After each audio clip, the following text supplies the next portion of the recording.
Graham Norton. Lovely to see you, darling. How are you? Hello, everybody. Take a seat. Have you just been telling topical jokes before I came on? No, or something? no, I haven't. Hello, I'm sorry I don't know all of you. Hello. We thought you'd been locked up in the dungeons. Didn't know where you were. Hello. Hello. So to start with, I wonder if you could just tell us a little bit about... Well, you've been in the business for some 20 years or so. Jane's been the chief exec of UBM Live and now heads up the GEM team and is UBM PLC's EVP of events. Yeah. And what I wanted to ask you about is, first off, what is, not that, this all about? Could you explain that, please? Yeah, Wonder Woman. Yeah, it wasn't. I wasn't actually egotistical enough to make that for myself, but somebody did it for me when I won an award and put it on Facebook without asking me. And you said, "Have you got any stupid photos?" So there it is. Then there's the one. It's a gift from an admirer, let's say. Ah. Who was a girl. So today, what we're all doing here today is to talk about experience and try to explore how we can create better experiences. Why are you so focused on experiences at the moment? Why do you think it's important? I don't even think it's an at the moment thing. I just think it is the thing. You know, It's not one of many things. It's the thing. Because it's the differentiator for us as a medium compared to every other medium. Mm-hmm. So it's our USP. Not that you can't have experiences with other media and in other media to a certain extent, but in a live event you can utilise every sense. So you've got the optimum opportunity to create incredible experiences, and that's what will set us apart, and that's what will make us strong and help us grow. Mm-hmm. So it's really, ever since we set GEM up, which is nearly 7 years ago now, that's ultimate. Everything we've done really has been to try and improve the journey we're taking towards crafting amazing experiences within this unique medium that we work in. And for yourself then, what makes for a really good experience?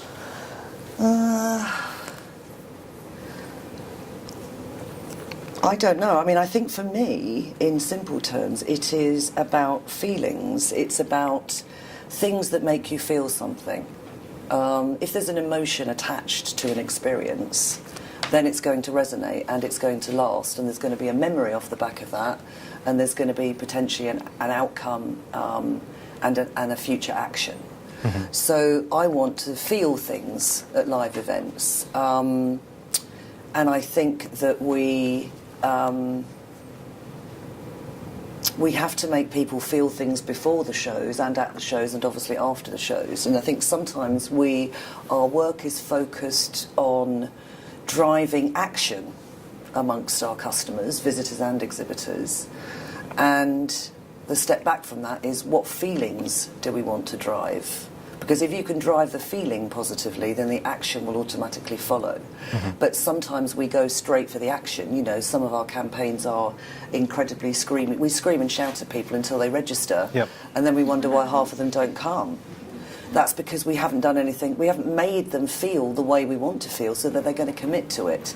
And then we proudly issue our pre-reg numbers and compare them to last year and go, oh, we're up on pre-reg. But we haven't created any emotion, so therefore it's an unbelievable waste of effort for us to then say, oh well, you know, we always lose about half. Mm-hmm.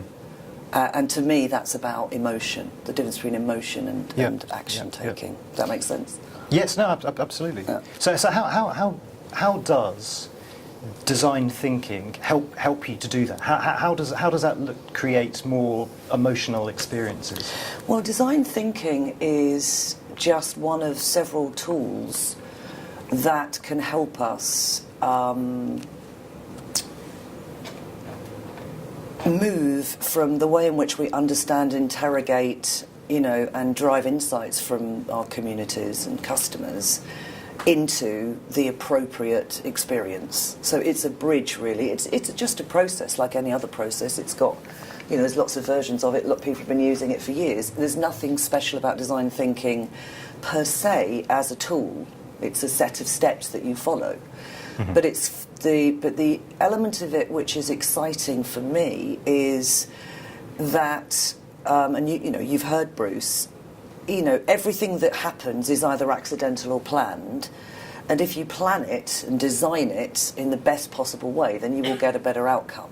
And that's very suitable to our industry and the live event experience. It gives us an opportunity to think much more carefully about the experiences that we want to craft based on much better insight. So if we just said, jazz hands, let's all do design thinking and put you all in rooms and spent half a day teaching it to you, you'd probably just come up with kind of,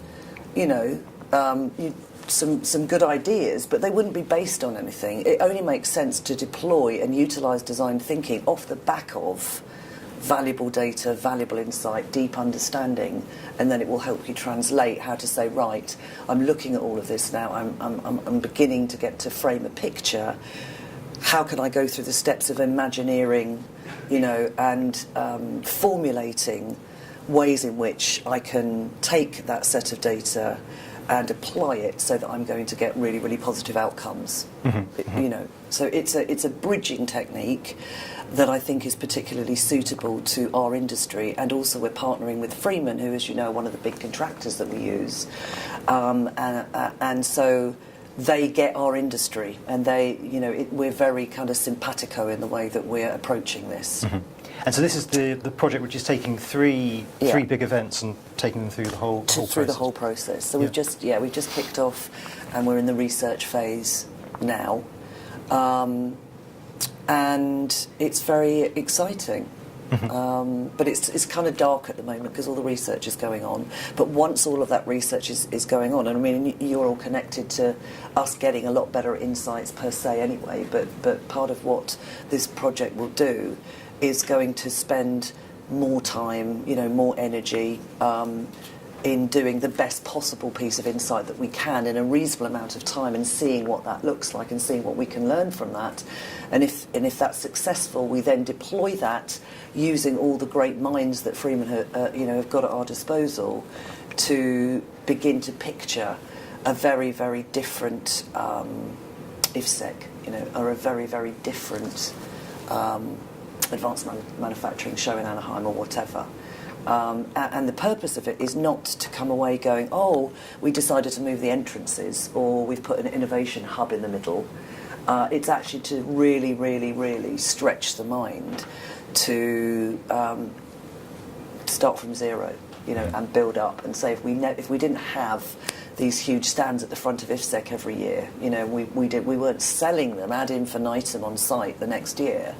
And we started from scratch, and we just went to understand what that community is doing and is all about, and where it's going and how it's feeling.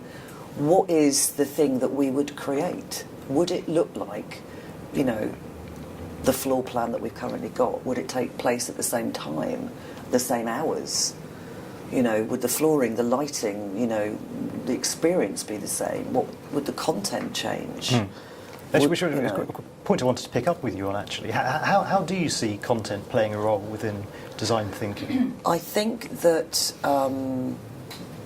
it's absolutely critical, but I'd probably slightly say not wider than design thinking, because really this is about a path towards customer centricity. And if we, the steps towards that, utilising lots of things like design thinking, involve all of you in content contributing in the most heightened way to that story that we're trying to tell, which is how can we create emotion before a show so that it actually does trip over into proper engagement. How can we create emotion and feeling within that show through the content stories that we're telling or the experiences that we're creating, and how can we ensure that we are delivering after that event so that the experience and the memories are resonant and then lead you to that action, to another one of our products, another piece of engagement, or indeed, attendance or engagement at the next possible show. So to me, content is, it's just the most critical contributing factor to driving engagement via the correct emotion. And I don't just mean soppy emotions, I mean valuable experiences, valuable outcomes, and enriching in diverse ways the experiences before, during and after to create those outcomes.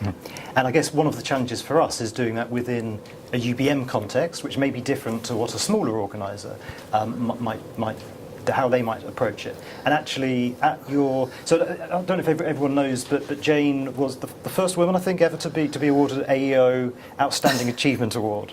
And we've actually got a video of Jane's acceptance speech here, and you sort of touch on some of the challenges in this. Sorry to embarrass you.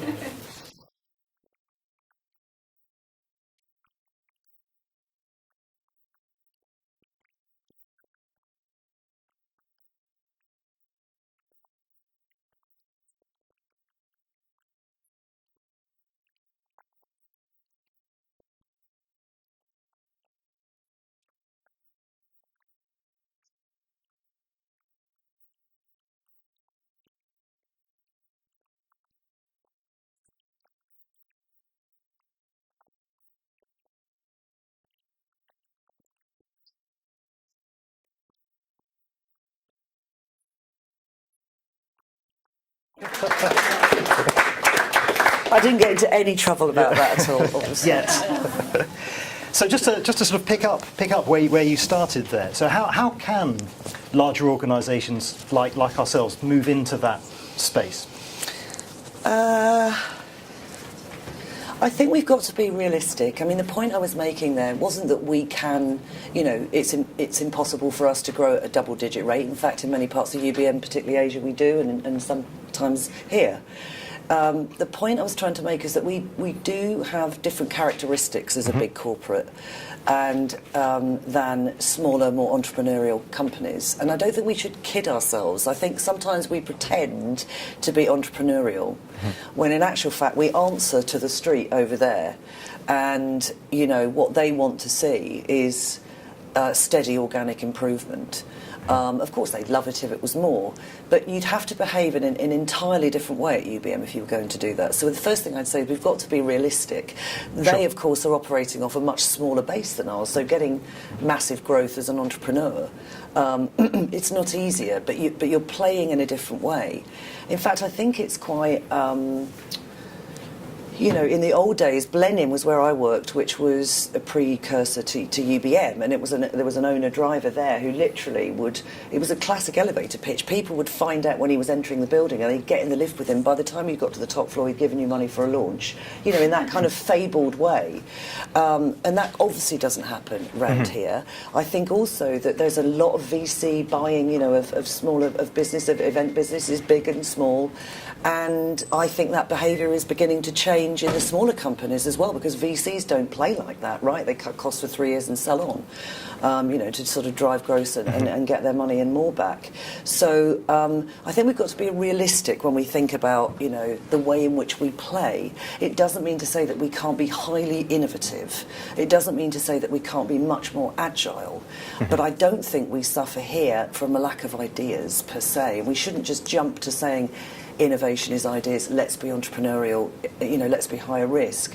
I'm going to sound like a stuck record, but the best gift we could give to ourselves is to understand our customers better, because then we will make the right decisions, and that the innovation will flow from that. And then we'll get the agility, and then we'll get the experiences, and then we'll get the hike in NPS and satisfaction and all of those wonderful metrics that we're trying to push. And then we will create the experiences off the back of that. We did a survey with everyone in this room before this session, asking about what's holding them back from creating innovative experiences. Yeah. And you can probably guess the first thing that came up with everyone, which was budget. Yes. So, does this have to be expensive? And if so, where's the budget?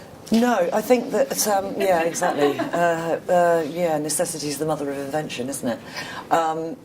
It's lovely to have lots of money to play with to create wonderful experiences, but I think that once again we are bucketing it into, I need a lump of money to create experiences. Whereas, and I need a lump of money to pay my electrics, and I need a lump of money to hire my hall. We have choices, much more choices than I think we recognise in the budgets that we manage. And we don't interrogate them very hard because we're frightened. And we're frightened because, particularly in marketing, we don't want to drop any channels or platforms that we're using. And your marketers will, they've been adding more and more platforms and channels onto their campaigns because they're terrified if they drop one, they might lose a warm body from the show. And that's because we don't understand enough. We don't know what our direct mail is doing. We don't know enough about changing, thanks to you guys, significantly about social media and social listening, etc. But we don't know whether we changed our campaigns, dropped a wave, and then we're making assumptions about that because it's the way we've already done it. Now, I'm not trying to say go and find all the money in your existing budget to create experiences, but if we did that properly and we could do that with real rigour, we would probably be making much better choices about the money we have got. Yeah.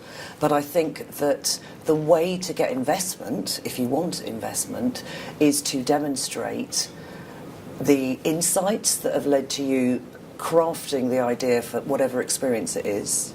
So you can really, really say, this is my research and it shows that if we do this, it will be positive and valuable, and strong KPI measurement to demonstrate that actually that activity that you want investment for, how am I going to measure it, and how am I going to judge, and how am I going to find out whether it worked or not? Yeah. Because we don't do that enough at the moment. What is the ROI on experience, would you say? Or how might we start to discover what it is? We're doing some work on that as part of this project, so I don't know what it is at the moment, but it's interesting that, and you will know this better than me, that the metrics and the insights that we're starting to gather are starting to look really, really interesting, and we're working with Freeman's specialist on this as part of the project to try and look at return on experience. And I was with Govind the other day, and he was showing me all sorts of fascinating sort of stats that he's clawing, from data about the fact that we can now find out how many people are inviting other people to our shows, and we can work that out by show, and we can work out how they got invited, and we can work out. Now, to me, that just a little thing like that could go on a dashboard about experience, because if we have, in an agile and effective way, invited guests on behalf of an existing visitor, and they have turned up, and that visitor is going to meet them, then that's a tick on the experience level, right? So we're going to get there, and we're looking at a way in which we can start to shape a dashboard in parallel with the pilots that we're running this year. Great. How are we doing for time? Couple more minutes. Couple more minutes. Has anyone got any burning questions they'd like to throw to Jane? How does this work? How does this strategy work? So you're working on a campaign with IFSEC now. How are you going about creating this new experience? Is it all involved? Like you said you're starting from the ground up with a show that's coming out in June. So how are you doing that process? Good question. It's split into about 7 stages. So it's not down tools IFSEC. You're only working with us now. Of course, they're doing it in conjunction with everything else that they do. And the first 3 stages are all related to the research that I talked about. And the last 4 stages are all related around the design thinking piece. So we are working with the entire and wider team, you're on it, to establish, first of all, what they think success could look like, to test their ambition, to then do market research, customer research, competitive research, and then drive loads of customer conversations and put all of that together into a research bucket. And then we bring Freeman in with their incredible design thinking brains, and we go, right, let's start to make sense of this. And that's when you begin to imagine what other experiences could look like that meet that. Then you formulate it, write a 3-year plan. But of course we're not going to see the results immediately, because they're then going to have to deploy that plan next year, and then we'll review it after that. Also the reality, because this is not a short game, is that when do you do your floor plans? For those of you that work on shows, you do them 3 months out from the show or something, to sell on site for the next year. So IFSEC are probably doing their plan now to go on site with. So even for 18, they're writing their floor plan now, so we can't impact that. So it's going to be a stage thing.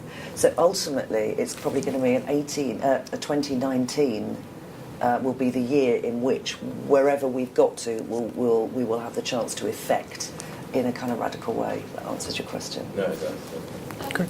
Will other people, so who in that brand would be involved in the process? Would it be the whole brand or the select people? It's pretty much the whole brand, yeah, in one way or another, yeah. Yep. We're also just on the point of talking to some other people within the company about becoming official observers on the project, because we recognise this year it's all going to be a little bit dark, just working deeply. But as things start to emerge, we want to have some people represented from the company who are at least having access and the opportunity to have dialogue with us and the project teams as we go through. And then when we get to the end of this year, we will obviously review where we're going and then decide what to do in 18. And if we found wonderful scalable opportunities for everybody, then we will obviously begin to roll those out. Great. So I'm speaking quick, so I know you're up to time. I'm afraid that's probably all we've got time for now. Please put your hands together for Jane. Thank you. What a pleasure.